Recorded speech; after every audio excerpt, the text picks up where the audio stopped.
Hey there everybody, Mnology here, and I'm back with another video. In today's video I'm going to be reviewing the Dell Inspiron 3000 series. Now this particular laptop has an Intel Celeron processor. So yeah, let's just get into it. Let me just start off by this review by saying that I would have did unboxing on this video, but it would be really pointless. Because one, the box is nothing special, it's just a cardboard box, and two, there's nothing much in the box. And because all that comes with this laptop is just this charger. That's it. Nothing else. You don't get any other accessories with this laptop. It's just the laptop and the charger. That's it. And I guess I could say that about most laptops, but yeah, that's one of the reasons I didn't do unboxing. So let's just talk about the design. So I'm gonna start off by talking about how the device feels, and it feels okay. It feels not bad at all. Like, it feels okay. I like how it feels. Not bad. We have our Dell logo on the top, and we have these things, these hexagon patterns right here that makes it feel okay. That gives the design something, and particularly for my personal preference, I don't like laptops designed like this with patterns and stuff on them, but that's just personal preference. So on the right hand side of the laptop we pretty much have nothing, and on the front of the laptop we have our SD card reader, we have our two speakers, one on the right and one on the far left, and on the left hand side we have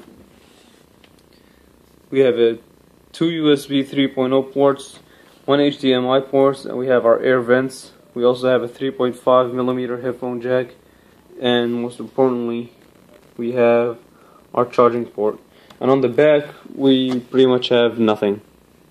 So on the bottom we have more our air vents, we have a Windows sticker, we have rubber pieces to help keep the laptop stable. And so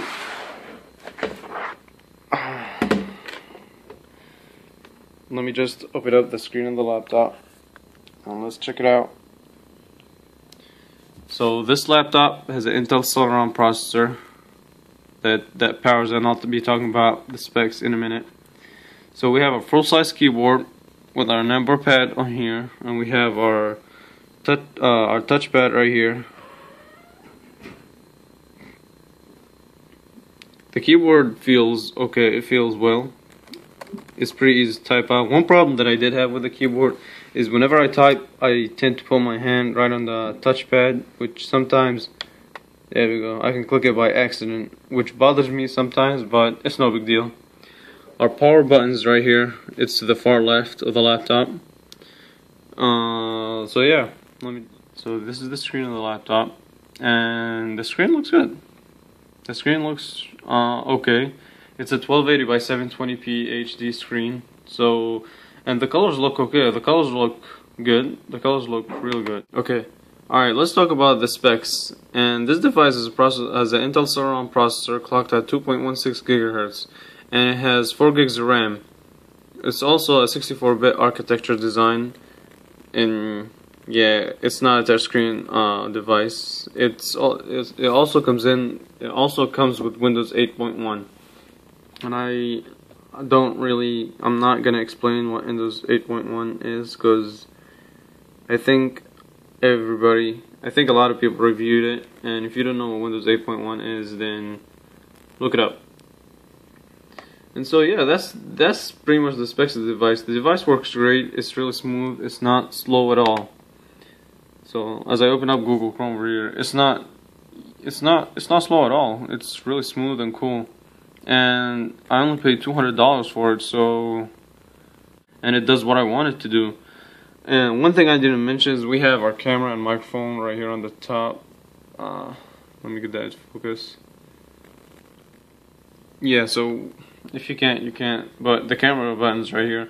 We have a camera on the top for our Skype calls or whatever.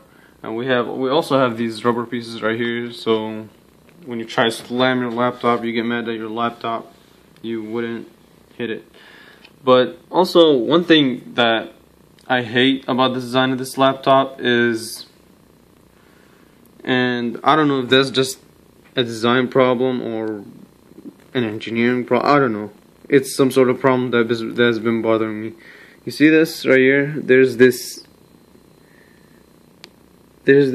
gap between the laptop that attracts dirt, and I don't like it. See, even my finger can go through it, and I can just easily just move it back and forth, which I don't know. I think Dell knows better by now. So yeah, that's one problem I had with the design. Other than that, I think it's a great design. And we also have our Intel sticker right there. So yeah, one thing I want to say about this laptop is that it's great for school. I use it for school all the time. I use Microsoft Word, PowerPoint, and like Microsoft Office all day, and it runs smoothly. I have no problem with it whatsoever. Now, as of games, I